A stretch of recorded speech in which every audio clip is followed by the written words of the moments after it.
Chapter 144 of Solo Leveling Volume 2 was pretty interesting. We were finally able to see a fight between Beerus and the girl Chang, and we were able to see a little bit of a character development between Chang and Jin. If you want me to make more videos about your favorite manga, manhwa or light novel you like, subscribe and comment below its name and I'll probably do something about it.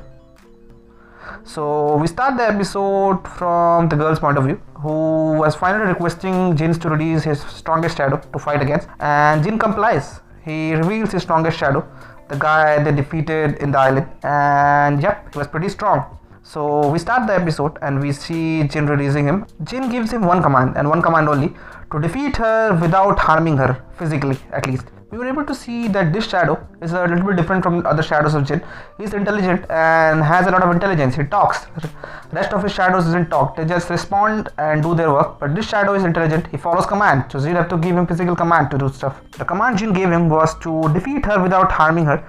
And we were able to see that the shadow is able to come up with loopholes in the command given. So the shadow decides that the only command he was given was to not harm her physically. So he decides the best optimal solution is to break down her fighting spirit and make her quit. So he goes with that plan. The fight starts and we were able to see just how strong the shadow is. He was able to defend against her move without moving a single step. He was just standing there and deflecting all her moves. As we see in the chapter, the girl is literally terrified of the shadow, about his killing instinct. The Jin has to remind the shadow that he has only one command to defeat her without harming. The shadow was literally teleporting and the girl can't even keep track where he was. We got some amazing artwork in this chapter. A fight between her and Beerus was pretty interesting. Some interesting artwork. She feels how ridiculously strong he is and she was not able to do anything about it. Jin was trying to stop the fight in the middle, asking her that if she is satisfied, but she wants to continue for some reason, which I don't get exactly. Jin also thinks that she is being reckless.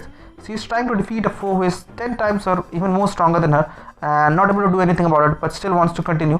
Jin ponders about the reason why exactly is she fighting a monster so strong and so vigorous against her. And we get a confirmation that Beerus is different from his other shadows.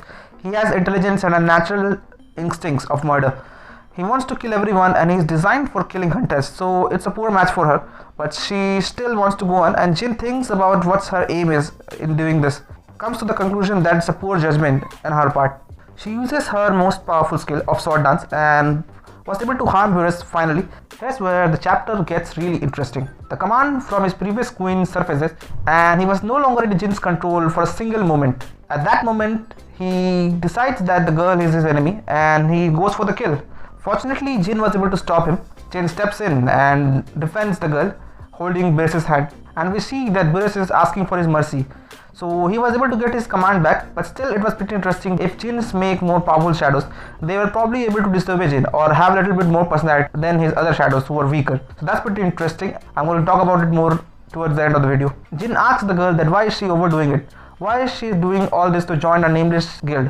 And it finally comes to the conclusion that she is probably interested in him and quickly dismisses it that it's not possible, but the girl agrees, and there's where the chapter ends. So we were finally able to get a little bit more character development from Jin and girl.